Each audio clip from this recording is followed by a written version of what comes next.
Bem, meus queridos amigos e irmãos, muito boa tarde. Estamos aqui em mais uma entrevista, agora sempre ao meio-dia, não mais à noite, como era antigamente. E hoje uma alegria imensa. Estou aqui com um querido amigo, ele é diretor de doutrina da USE São Paulo e o presidente da USE Regional de Campinas, o querido Marco Milani. E a gente pode colocar também outras coisas aí, não é, nessa apresentação de Marco, expositor espírita, um articulista de primeira linha, não é? Fiz até um programa recentemente só em cima do artigo do Marco, que eu achei fantástico, e esse artigo motivou essa entrevista de hoje, que tem o título de Um Cavalo de Troia no Movimento Espírita. Veremos que cavalo de Troia é este. Mas, Marco Milani, antes de você falar, eu vou pedir permissão para a gente fazer a prece inicial. Então, agradecemos a Deus por essa oportunidade de encontro, de reencontro com o querido Marco Milani, um ano depois da nossa primeira conversa, que possa essa reflexão de hoje servir aos nossos irmãos de caminhada sobre a política, a ideologia no movimento espírita e sobre a essência da nossa doutrina, como deixou tão bem claramente Allan Kardec, com relação às questões políticas. Então, pedindo permissão a Jesus, a quem tudo devemos, iniciamos a nossa entrevista da tarde de hoje. Meu querido Marco Milani, quanto tempo, que saudade, quanto tempo aqui na televisão, não é? Que a gente conversa sempre.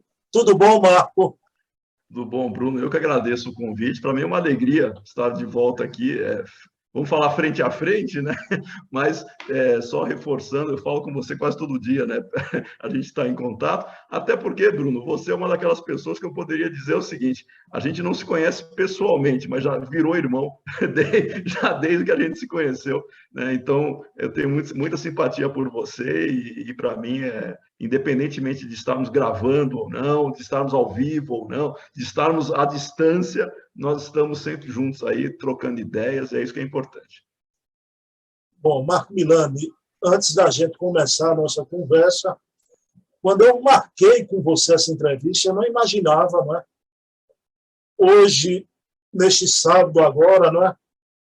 Estamos a uma semana de um certo acontecimento, e o Marco Milani, digamos assim, eu acho que eu vou encontrar você, eu estava fazendo ideia. O Marco Milani deve estar arrogante, né? Deve estar toda a prosa, folgado, não é? Inclusive com esse nome, é um nome italiano, Marco Milani, não é? Porque, meu amigo, o Palestra, afinal de contas, é o campeão das Américas, não é? Então não posso iniciar a nossa entrevista sem parabenizar você. E saiba, sábado passado, durante o jogo inteiro, eu me lembrava de você o tempo todo, viu? Parabéns, meu amigo. Obrigado, Bruno. Tricampeão Palmeiras, mas respeitosamente, né, quero deixar também a minha lembrança a todo mundo que gosta de futebol, porque foi um jogo interessante, foi um jogo bom. A gente sempre tem que valorizar, independentemente de quem ganha. Claro, a gente tem que torcer para ganhar, né? Ficamos felizes quando ganhamos e até gostamos de conversar com os amigos, por brincadeira, né?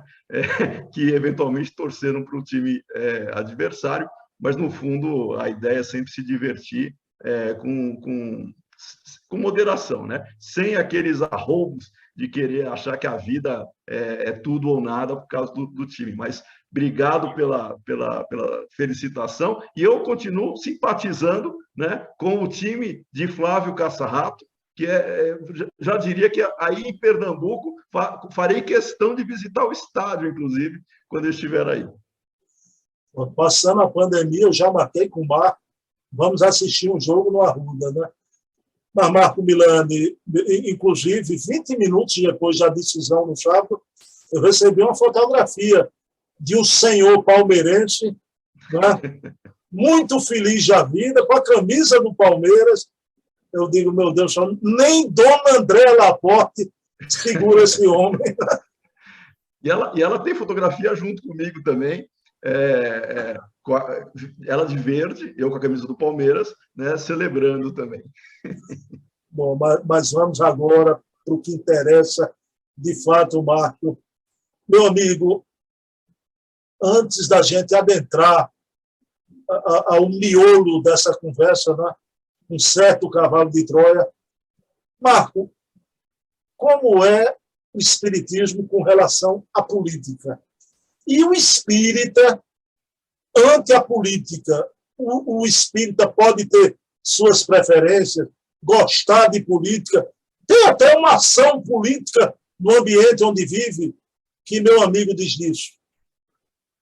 Olha, o termo em si, né, política, ele diz respeito à administração, né, à gestão, inclusive, no caso da cidade, né? Mas, historicamente, faz parte de qualquer um que viva num ambiente onde você tem que conviver com outras pessoas, e administrar esse ambiente, né, esse local, essa sociedade onde a gente vive, que necessariamente você está envolvido por política. Tem até as frases famosas, né, aristotélicas e tal, né, do homem um ser político, mas nós precisamos entender que uma coisa é a política vivendo em sociedade, e a outra é o momento de você se posicionar e exercer e ter atitudes dentro do ambiente que você se encontra, com os colegas, com as pessoas que você está se relacionando. Por exemplo, dentro de casa. Falar de política dentro de casa, né? Qual que é a política dentro de casa? Tem uma organização ali. O relacionamento dos pais com os filhos é um ambiente político de poder? Tem poder envolvido, né? Dos pais com os filhos. Isso faz parte do processo. Agora, querer já caracterizar que tudo é política, logo a gente pode falar o que a gente bem entender em qualquer ambiente, vai uma distância muito grande, né? Marco, Kardec viveu numa época na França, uma época que a política incendiava o país. Né? Você vê ali pertinho a Comuna de Paris. Né? Então, tudo aquilo que aconteceu, o ano terrível, logo após o seu desencarne, mas você não vê na obra toda de Kardec entrar para o contexto da época, tratar daquela política, dos acontecimentos contemporâneos a ele. Né? A mesma coisa, Marco Milano, não foi uma surpresa. Eu estou numa quadra da vida que eu não me surpreendo mais com nada. Né? Agora, gostei muito de saber por que o Bezerra de Menezes, o doutor Adolfo Bezerra de Menezes, aqui no Brasil. Né? Desde quando eu sou espírita, desde os 17 anos, eu via aquela prosopopeia, né, Marco? Que doutor Bezerra foi político, mas quando adentrou ao movimento espírita, deixou imediatamente a política. Né?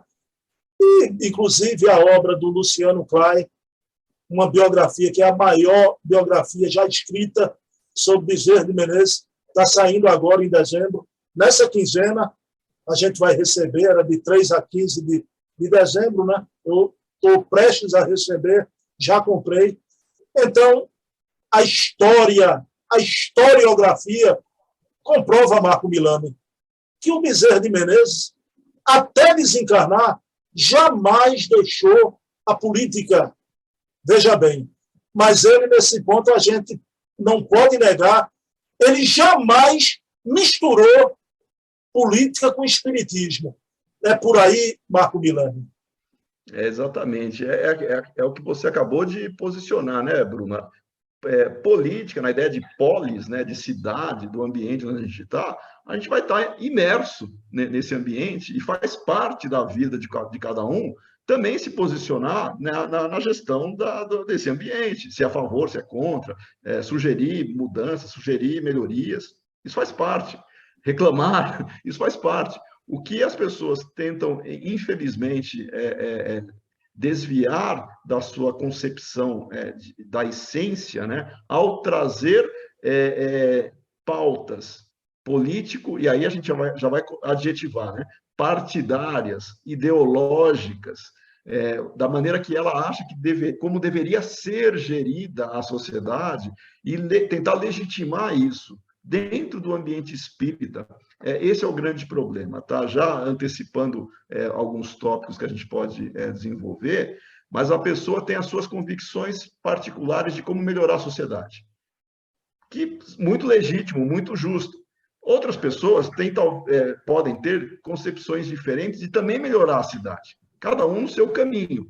Só que a pessoa fala o seguinte: não, só quem pensa como eu, que defende as mesmas ideias, é que tem legitimidade para se expressar no ambiente espírita. Logo, o espiritismo, ele estaria concordante com o que eu penso. E quem pensa diferente, nem espírita tem condição de ser. Aí ele tenta puxar o espiritismo, ou a imagem espírita, né, para legitimar as suas convicções pessoais. Esse é o grande problema da pessoa usar a palavra política sem entender o que a gente está falando. O próprio Kardec, né? Você conhece bem o texto de Kardec na Revista Espírita, quando ele faz um alerta, né, sobre não levar assuntos, ele chamava de irritantes, né?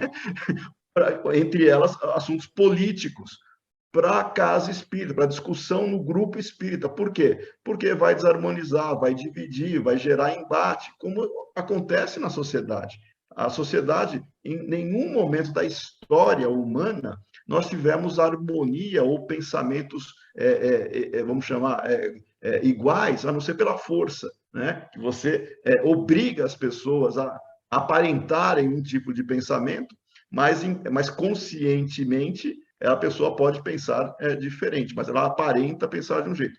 Na casa espírita, normal as pessoas acharem que a sociedade vai melhorar desse ou daquele outro jeito, e respeita-se isso. O problema é quando você quer levar essa pauta para discutir na casa espírita, achando que você está fazendo algo positivo, de harmonia. Não está. Você está dividindo as pessoas, trazendo para o ambiente, e aí eu vou usar a palavra que Kardec sempre destacou, eu vou fazer uma menção naquela oportunidade que eu tive de participar da sua casa, à distância, né? Onde nós conversamos sobre religião, no seu sentido filosófico.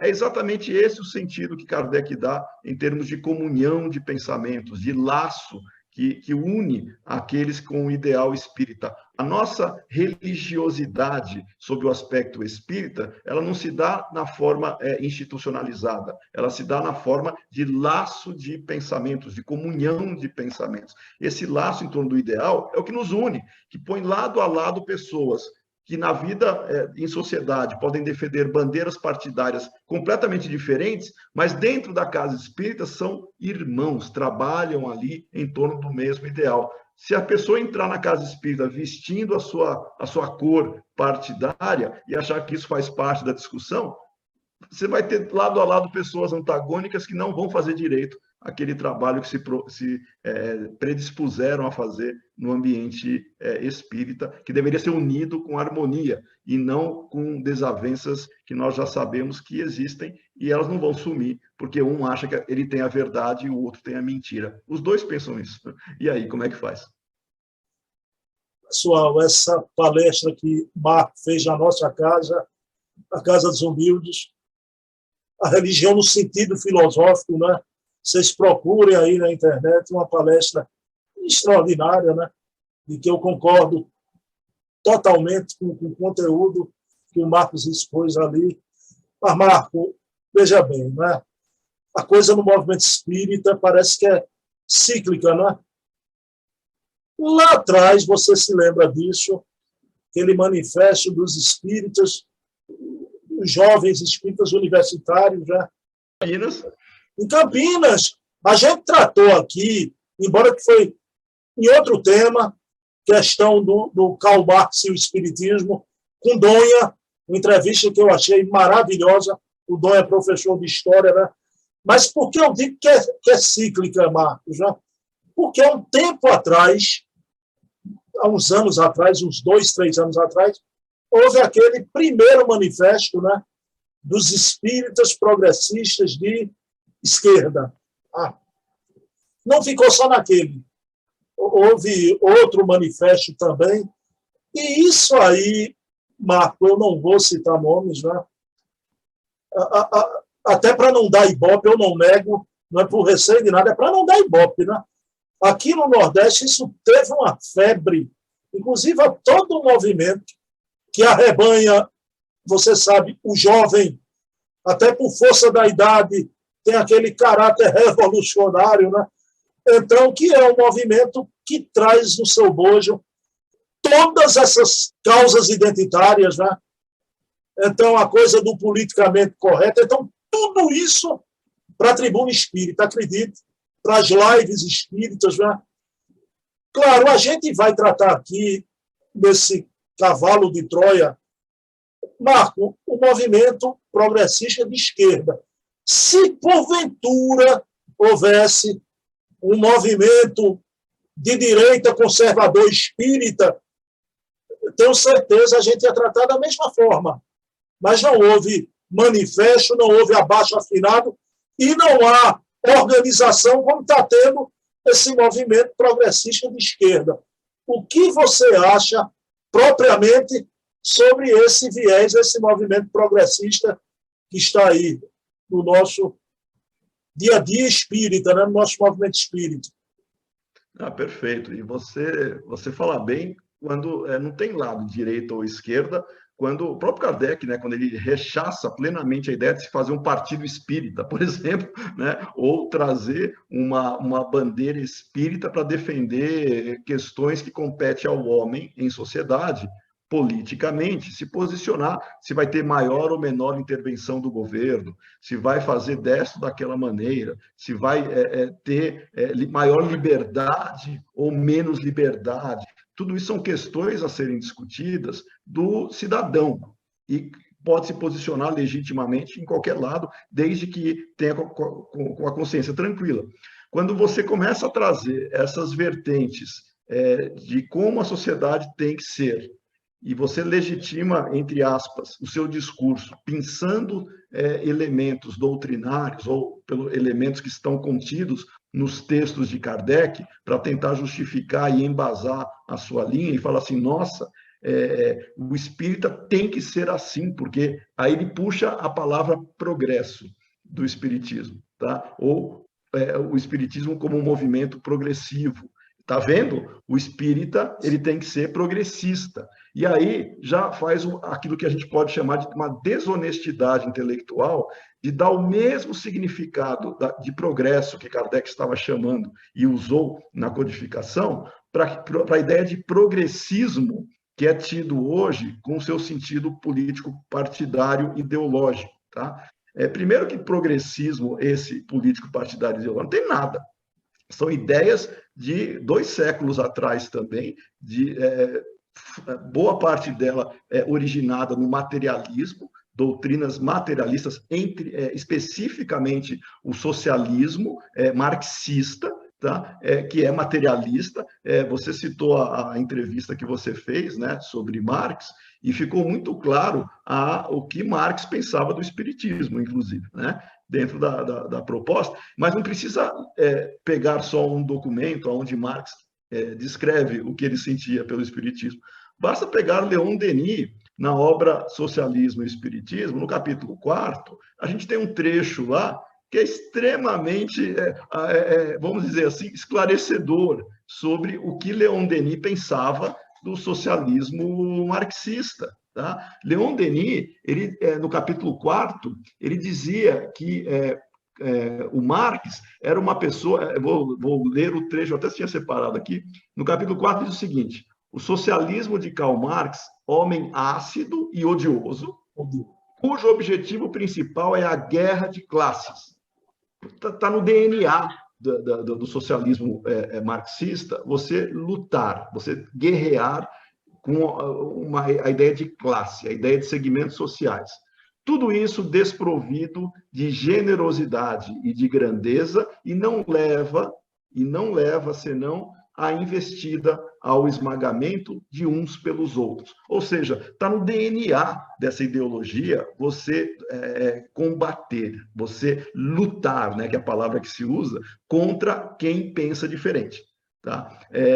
E a ideia que a gente entende da evolução dessa palavra, eu estou falando do socialismo marxista, mas aí alguns poderiam falar assim, não, mas tem o socialismo utópico, tem também, né? E tem o oposto. Hoje em dia, ainda existem monarquistas, ainda existem pessoas que defendem a intervenção militar, ou seja, você tem correntes na sociedade com diferentes formas de pensar. Não é porque uma seja melhor que a outra, você tem características onde a pessoa vai se afinizar com ela e vai querer defender aquilo. O problema é quando você está numa dessas correntes e acha que, por ser espírita, todo espírita tem que defender a sua bandeira. E ele traz as pautas. E é o que aconteceu quando você adjetiva movimentos espíritas de esquerda ou direita. Você acha que o espiritismo é de esquerda ou de direita, porque você pinça trechos e sai por aí dizendo que o espiritismo é para defender essa proposta. Quando o espiritismo, Kardec, ele literalmente, naquele trecho da Revista Espírita, ele sabe, não só nesse trecho, eu vou citar um outro que está em Obras Póstumas, tem 2 textos muito bons deles que eu gosto de lá, que é Liberdade, Igualdade, Fraternidade e As Aristocracias. Esses 2 textos, ele fala o seguinte, e ele faz uma crítica, inclusive, e depois eu falo de Erasto na Viagem Espírita 62, que o Erasto disse, tá? Ele faz uma crítica, Kardec, àquelas pessoas que são sonhadoras, têm boa intenção, que planejam, idealizam de maneira utópica um mundo ideal, e Kardec faz a seguinte comparação, são pessoas que querem colocar uma cúpula em um edifício que não tem paredes sólidas, que não tem estrutura sólida para aguentar essa cúpula. E ele faz a crítica dizendo, não basta decretar a fraternidade e achar que vai resolver alguma coisa. Ela tem que primeiro acontecer, tem que vivenciar-se isso no coração dos homens. Então, decretar fraternidade, decretar alguma coisa, uma imposição de cima para baixo, para todo mundo ter o comportamento dessa daquela maneira, é ilusório. A pessoa tem que vivenciar, experimentar e aprender com isso. Então, quando Kardec faz essa crítica, ele está criticando quem idealizava uma sociedade de homens perfeitos, moralmente ilibados, que não tinham nenhuma restrição de comportamento, para você conseguir ter uma estrutura onde as pessoas trabalhem sem interesse, sem orgulho, sem egoísmo, pensando no próximo. Essa ideia ilusória, lúdica e quase que pueril, ela permeia essas ideologias utópicas que acham que vão construir uma sociedade dita justa e igualitária com pessoas todas honestas, boas, uma ajudando a outra, uma trabalhando pela outra sem remuneração nenhuma, porque propriedade privada para essas pessoas é um câncer, né? É um cancro, porque propriedade privada é uma coisa de egoísta, de orgulhoso, né? Para quem pensa dessa maneira. Quando você vê que o ser humano se organiza e ele busca os seus interesses e pode mutuamente se ajudar, buscando os seus interesses, que é assim que a sociedade se organiza, para a sociedade se desenvolver. E aí a gente vai falar das experiências que a gente tem até hoje. Quais são as sociedades que, em termos de conforto, de bem-estar, né, materialmente, quais são as sociedades que tiveram maior êxito? São as sociedades restritivas que queriam impor para o seu povo um tipo de comportamento, intervindo, inclusive, nas escolhas econômicas, do que comprar, do que produzir, ou sociedades abertas, livres, que incentivavam as pessoas a trocas voluntárias e incentivavam a competição, competindo entre si, em termos de empresas, você melhora o produto, você reduz custo, você busca aperfeiçoar para você sobreviver, é uma pressão para você sobreviver. Quem não é competente não permanece. Já numa sociedade planificada, numa sociedade que se determina o que fazer ou não fazer, você não tem estímulo para se melhorar, porque você vai receber, você não tem estímulo para crescer.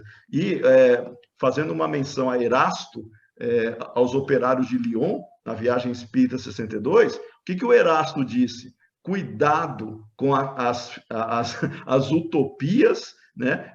E o comunismo antissocial. Ele cita essa palavra porque as ideias em voga, elas eram muito bonitas, mas não quer dizer que elas se sustentariam por uma questão prática, pragmática, em termos de comportamento humano. Mas eu estou falando só do socialismo, é que você citou uma corrente que assume isso, cria ou tenta criar uma legitimidade, né, um rótulo de como se a esquerda representasse moralmente algo superior. E aí vem o grande problema, que é o cavalo de Troia, que a gente pode colocar, é quando você se usa de artifícios preparados para uma guerra, DNA dessa luta, preparados para uma guerra, para você assumir o poder, para você conquistar a hegemonia, você usa de artifícios para se infiltrar, para conquistar a atenção, para direcionar o pensamento, criar-se o chamado senso comum, afastar o antigo senso comum, conquistar a hegemonia de pensamento, e aí sim você assume o poder e mantém o poder. Não é um poder democrático, você mantém o poder, e geralmente com partido único. Ou seja, esse tipo de filosofia, que é muito presente nas escolas ditas socialistas, elas estão... a estratégia de guerra está em voga no Brasil e no mundo. Nós citamos, inclusive, no artigo que você e o Leonardo Marmo comentaram, a estratégia de Antônio Gramsci. Né? O que o Gramsci, que é o italiano, o Gramsci, que eu considero o maior ideólogo marxista existente, ele era uma pessoa que conseguiu perceber que pela Revolução Armada não ia se conseguir nada em sociedades mais maduras. Não adianta tentar copiar o que aconteceu na Rússia, que depois virou União Soviética no sentido pleno, né? Não adianta tentar copiar uma sociedade pouco desenvolvida, sistema agrário praticamente. O que você faria lá não dá para você fazer numa sociedade estruturada, com um mercado mais forte, com a cultura arraigada de você querer um bem-estar e ter condições para isso. Você tem que primeiro desestabilizar a cultura dessa sociedade, porque revolução armada não funciona para sociedades estruturadas. Foi o que o Gramsci identificou. Então, qual que é a estratégia de conquista de poder? Tem que mudar, não é pela revolução armada. Você tem que fazer isso pela mudança de pensamento. E você vai ocupar espaço na sociedade em posições-chave para opinar, para você formar a opinião das pessoas, para elas pensarem igual que você gostaria que pensasse, para conquistar o poder, culturalmente falando, avançar nas ideias, achando que os seus valores passam a ser valores comuns, e aí sim você tem espaço para conquistar aquilo que a Revolução Armada conquistava na força, nas sociedades mais precárias em termos de desenvolvimento econômico. Esse é o Antônio Gramsci. Tá? Antes que alguém pergunte, né, fala, esse pessoal aí fica criticando sem ler. Não sei se você sabe, ô Bruno, mas quando eu estava na graduação, né, estudando economia, minha primeira ideia, eu tinha acabado de me tornar espírita com as ideias, vamos procurar uma sociedade mais justa. O que eu fiz? Eu procurei a pesquisar e a estudar caminhos para tornar uma sociedade melhor. Eu olhei vários caminhos, entre eles os socialistas utópicos. Eu li todos os socialistas utópicos, todos, sem exceção. Saint-Simon, o Owen, o Fourier, né, o Louis Blanc. O Louis Blanc quase nem é conhecido, mas é contemporâneo também da época lá de Kardec. Não funciona, tá? Não funciona, tá? Porque você vê na história as sociedades que, de novo, conseguiram ter progresso, são sociedades que valorizam a liberdade, são sociedades que valorizam a livre relação entre as pessoas. Por mais que você tenha, sim, desigualdade, de alguns ganham mais e outros ganham menos, porque vai acontecer, a pessoa vai ser remunerada no esforço que ela fizer, mas você também tem que ter uma estrutura para atender demandas, né, de outras pessoas. Isso é normal, né? Não, tem que ser todo mundo igual. Todo mundo igual é até antidoutrinário. Basta ver lá no Livro dos Espíritos a questão da riqueza. Não dá para as pessoas serem iguais materialmente por questões óbvias, não só culturais, elas são diferentes entre si. Para você ter esse caminho justo e fraterno, você tem que ter condições das pessoas estarem capacitadas, aptas, amparadas. Só que você vai distribuir o quê? Se você não gerou, se você não criou riqueza. Esse é o grande ponto econômico falho.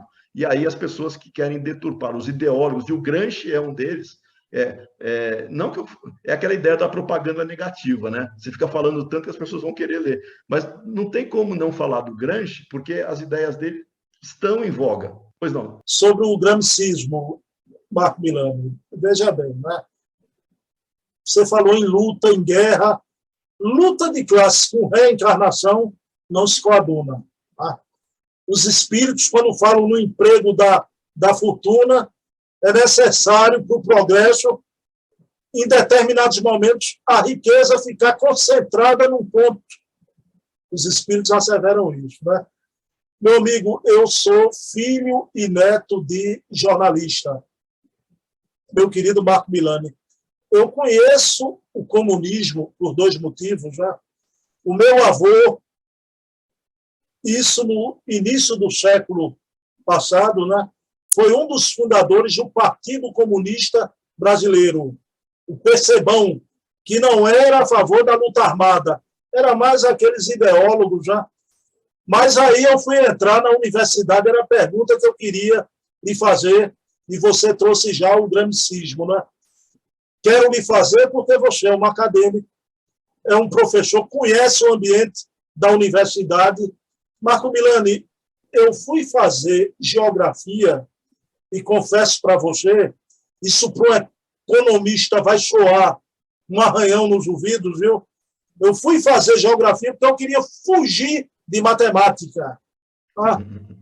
Aí, quando eu entrei no curso, não teve jeito. Cartografia, estatística, né? Mas veja bem, isso para mim foi suportável. Né? O insuportável no ambiente universitário, na área de ciências humanas, é exatamente essa pauta progressista, Marco Milani, não é? E aí eu pergunto a você, você tem essa observação, não apenas do movimento espírita, desde o teu ambiente universitário, eu não sei como é um professor no seu ideário dentro do ambiente desse, né? Então, eu lhe pergunto a questão do gramscismo, né? De tomar posição, fazer consenso. Você não acha que isso é uma covardia muito grande, porque esse pessoal, vendo que o nosso movimento é um movimento pujante, um movimento de ideias, de debates, você não acha que é uma forma covarde de introjetar esse cavalo de Troia dentro do nosso movimento, Marco Milani? Pois eu sempre sou a favor do respeito à liberdade de consciência de todo mundo, né? Independente se a pessoa é de esquerda ou de direita, no ambiente adequado, ela pode falar, pode discutir, pode colocar as ideias. A gente pode, eu mesmo, né, gosto de conversar com pessoas, amigos meus, né, que eventualmente se coloquem em posições diferenciadas, para a gente identificar aspectos. Não que eu vá mudar a maneira da pessoa pensar, nem ela vai mudar a minha, né? Mas eu acho legal a troca saudável, a pluralidade de ideias, e eu entendo que a universidade deveria ser pluralidade mesmo, né? A pessoa ter contato com diferentes perspectivas. Mas no ambiente universitário, a expectativa é que tenha diferentes perspectivas, mas ser humano é ser humano, a tendência é que a pessoa priorize mais esta ou aquela posição. O problema é quando a gente traz isso no ambiente espírita, que é o cavalo de Troia, porque você quer pegar essas discussões acaloradas, que muitas vezes acontecem em outros espaços, para dentro do espiritismo, mas com a justificativa de que você está literalmente sendo aquele que compreendeu a proposta de mudança que o Espiritismo traz e está colocando na prática, que tem que ser na sociedade, e aqueles que não querem discutir isso são alienados, são pessoas omissas, são pessoas que não têm civilidade, inclusive, dentro do comportamento esperado do cidadão. E isso é falso, porque qualquer um de nós, eu tenho certeza que você, eu, qualquer amigo que esteja nos vendo agora, independentemente da posição político-ideológica que a pessoa tenha. A pessoa se manifesta, se posiciona do jeito que ela quiser. Se ela não quiser posicionar, ela não se posiciona, mas ela se posiciona. E o fato dela se posicionar em outros espaços não quer dizer que ela tenha que trazer isso para a casa espírita. Ou seja, não é o fato de você não discutir se vai ter maior ou menor intervenção do governo na política monetária, não é essa discussão que vai fazer com que a pessoa ela vá ser rotulada de omissa ou alienada se ela não participar, se ela não trouxer isso. E é esse o grande mote que as pessoas querem justificar, trazer pautas político-ideológicas. Essas pautas político-ideológicas, de novo, não é cerceando o direito de cada um se posicionar. A gente se posiciona do jeito que bem entender. É onde discutir. Não é na casa espírita, como Kardec disse, porque você vai gerar divergência. Se for pensar, eu citei alguns autores, né, que Kardec, inclusive, citou na Revista Espírita, que eram contemporâneos. Ele citou o Robert Owen, que escreveu, por sinal, Religião em Litígio, né? Ele citou o Fourier, na verdade fez até uma evocação de Fourier, e citou o Saint-Simon, Saint-Simonistas no caso, tá? Ele citou, em momento algum, ele apoiou ou ele defendeu as ideias dessas pessoas, pelo contrário, tá? Ele sempre pegava, no caso do Fourier, que tem 3 comunicações na Revista Espírita, inclusive um deles, né, que era adepto de Fourier, pediu para ser evocado o Fourier, e o Kardec evoca lá o Fourier.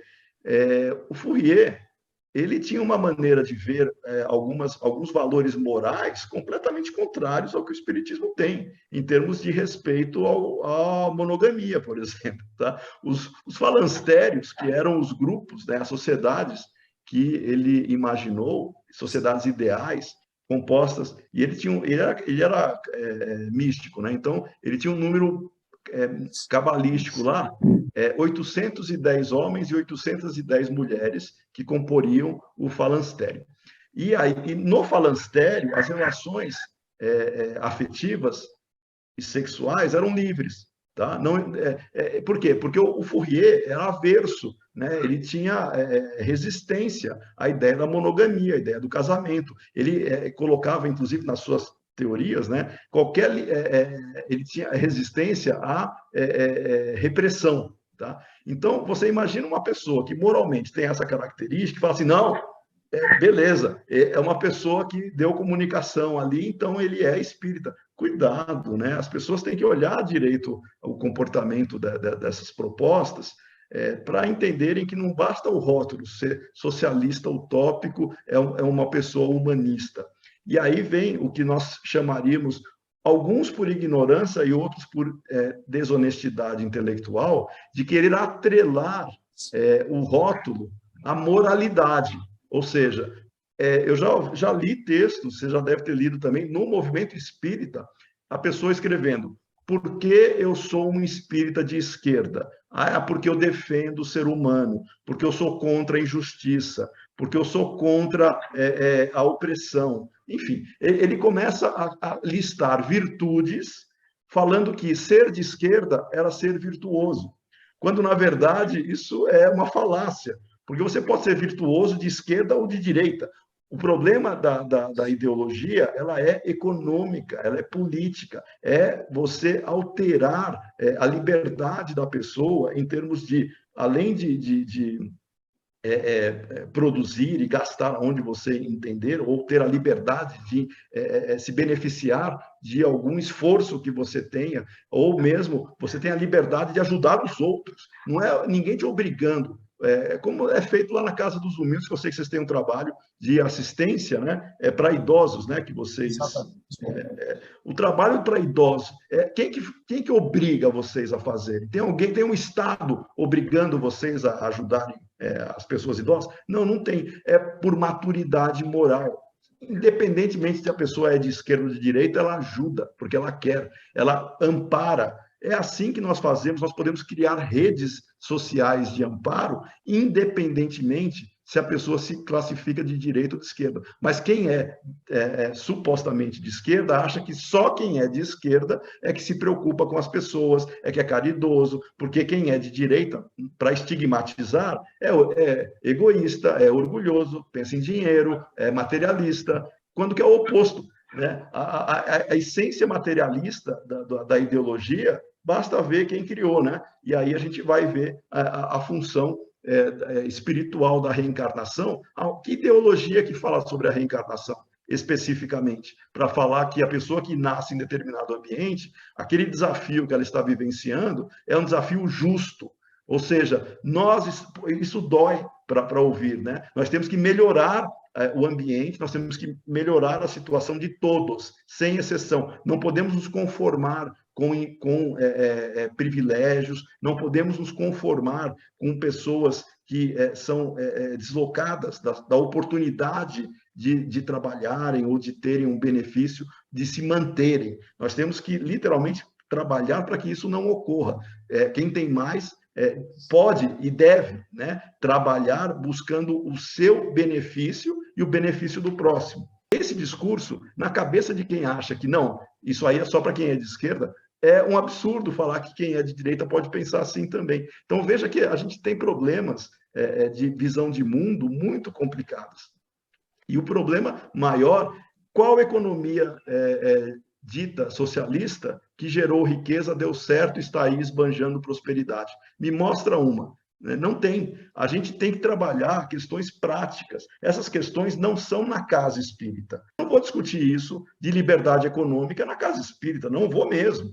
Se alguém, e pior, quando alguém pergunta isso para mim, dependendo do ambiente, a gente pode conversar, mas em termos de ambiente espírita, para que eu vou criar uma situação? Eu respeito quem pensa diferente. Se a pessoa acha que o caminho para melhorar a sociedade é você abolindo a propriedade privada, é direito dela pensar isso.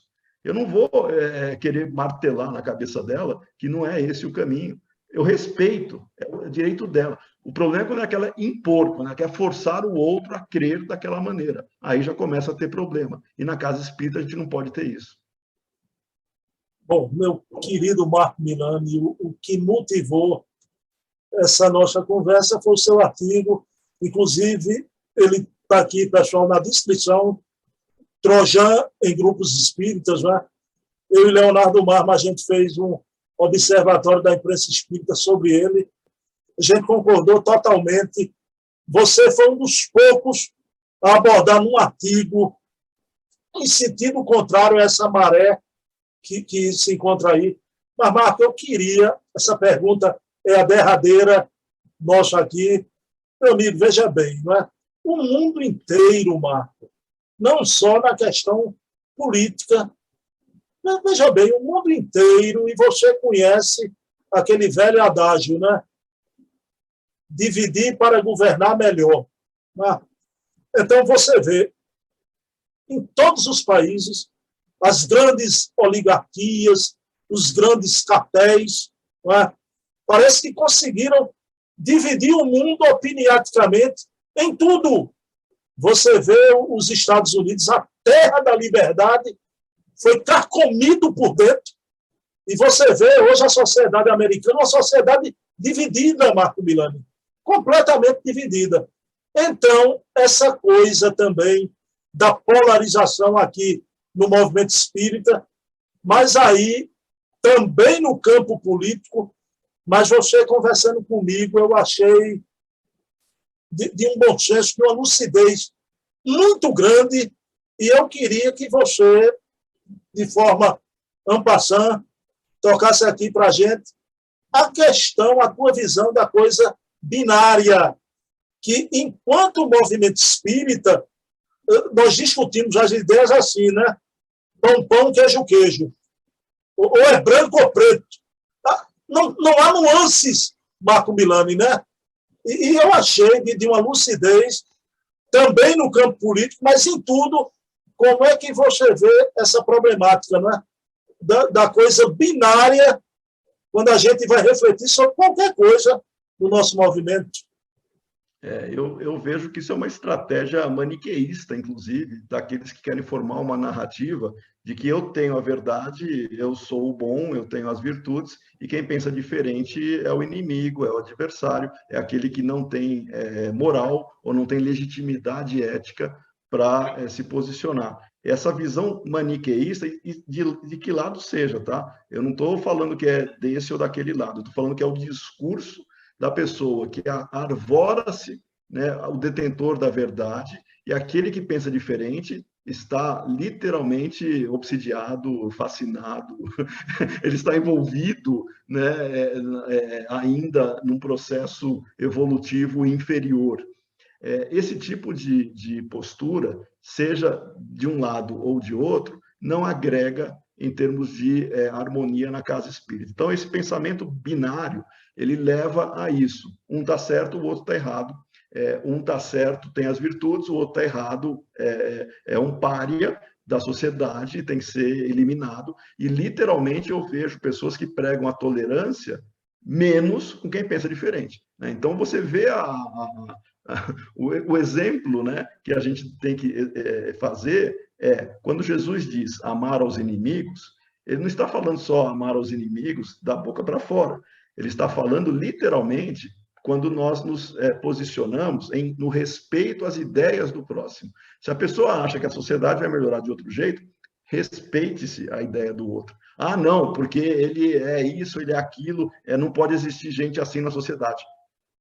Ele pensa a mesma coisa de você. Então, a gente tem que trabalhar de uma maneira que a gente consiga compartilhar, trocar ideias, conversar de maneira fraterna, trazendo elementos para reflexão e fatos para isso. E esse pensamento, ou binário, né, que fica no 0 ou 1, né, no certo ou no errado, mas que é nada mais.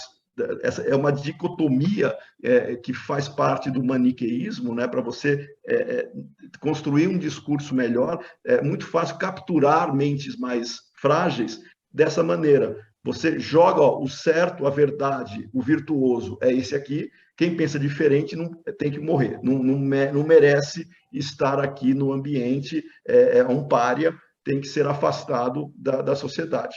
Esse é o pensamento maniqueísta que nunca Kardec fez.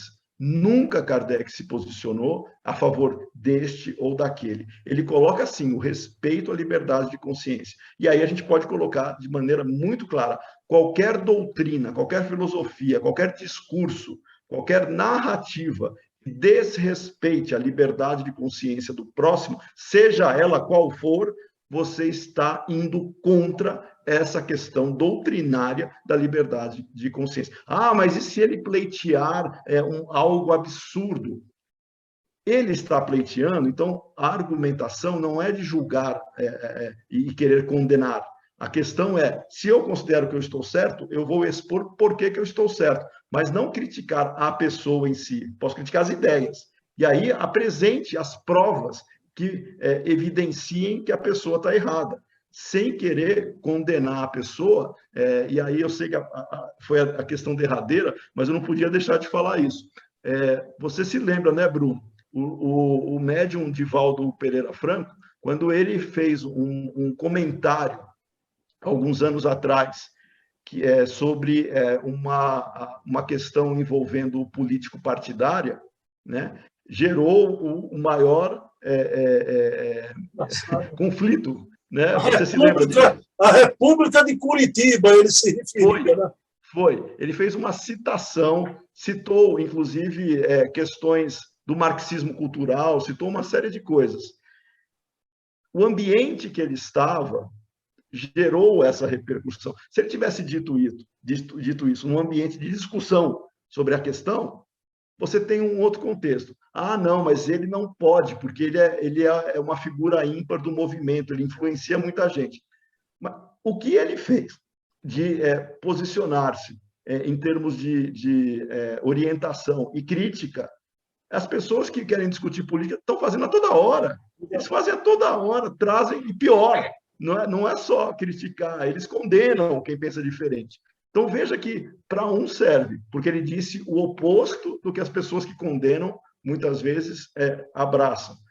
Para mim, o Divaldo é uma pessoa que erra, que acerta, que tem problemas, como qualquer outra pessoa. Eu não julgo nem vou condenar a fala dele, como eu também não vou condenar as pessoas que querem, porque tem sinceridade nisso, de querer trazer essa luta, né, para o ambiente espírita. Mas a gente não vai ficar quieto no sentido de falar que não, isso é normal. Não é normal. Você está desarmonizando o ambiente. Quando você desarmoniza o ambiente, você tem a opção do quê? De repensar. Ah, não, eu quero continuar desarmonizando, porque só assim a gente vai mudar a cabeça das pessoas.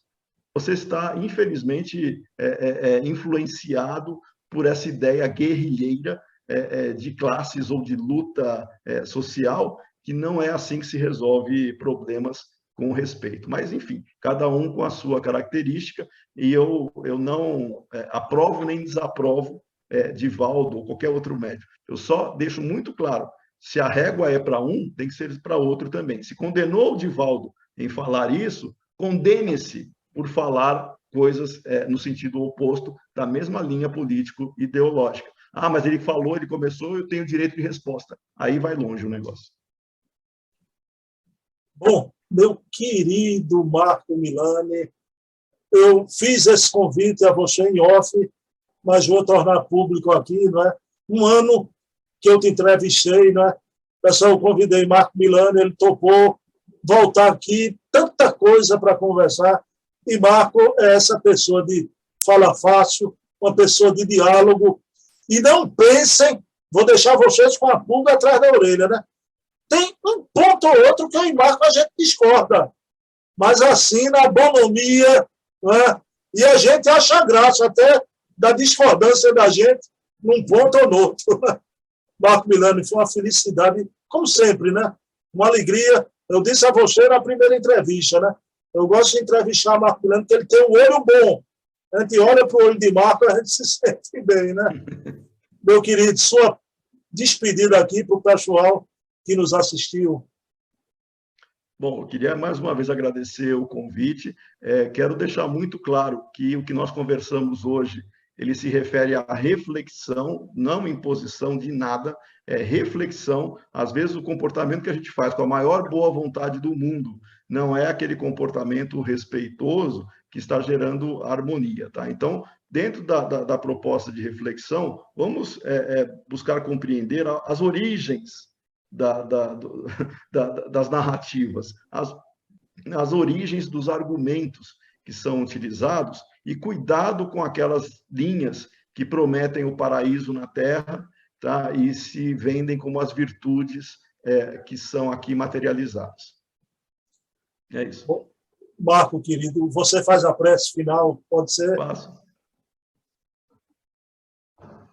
Então, nós vamos agradecer a Jesus, nosso irmão maior, pela oportunidade que aqui tivemos, essa conversa agradável, fraterna, essas reflexões, que possamos ponderar e, acima de tudo, exemplificar aquilo que acreditamos, com calma, com harmonia, e que possamos ser representantes da mensagem do amor ao próximo e do desenvolvimento. Graças a Deus. Bem, meus queridos irmãos, eu espero que vocês tenham gostado, né? Marco, querido, eu queria lhe fazer uma última pergunta para a gente ir embora, né? Você está no nosso lar, né? Porque está na campeão das Américas, né? Eu estou no umbral da 4ª divisão, Série D, Marco Milani, né? Mas eu vou lhe fazer uma pergunta provocativa. Eu quero uma resposta de um torcedor espírita, não é? Torcedor espírita, essa é boa. Espírita. Quem foi maior ídolo para o seu clube? Ademir da Guia ou Caça-Rato? Olha, o Caça-Rato eu deixo para Pernambuco, tá? Porque tem toda a aura de campeão, de pessoa que conseguiu tirar e trazer orgulho para o time, no bom sentido. E para o Palmeiras, para São Paulo, eu vou destacar Ademir da Guia, né? O famoso... eu não sei se você sabe, mas quando eu morava em São Paulo, eu morava do lado do estádio do Palmeiras, lá na Pompeia. Eu morava do lado do estádio do Palmeiras. Então, quando eu era ainda criança, eu conseguia ouvir gol e ter todo aquele clima, né? Eu não consegui ver o Ademir da Guia jogando, mas eu já vi o Ademir da Guia no Palmeiras, claro, bem mais velho, né? Levando aí a sua alegria também para o torcedor. Marco, qual é a tua idade, Marco? Você pode dizer? Posso, acho que é a mesma que a sua. Não, eu fiz 55, né? Então é um pouco mesmo, tem 53. Mas eu vi o Ademir da Guia jogar pela televisão. Sim, eu vi, assisti, né? Eu lembro, então, eu era criança, você também, eu lembro disso, mas assistir no estádio, eu não cheguei a ver o Ademir. Eu vi jogando, né? Eu vi o Ademir em outras ocasiões. Bom, a resposta para você sobre esses dois grandes ídolos, guardadas as proporções, é de um estudioso de Herculano Pires, né? O caminho do meio. Então, parabéns. Você vai embora sossegado daqui. A gente não vai brigar nem pelo futebol. Viu? Pensei que você fosse perguntar do David. Beijo, Léo. Paz e bem. Um abraço em Dona Andréa, viu? Obrigado, Bruno. Um abração.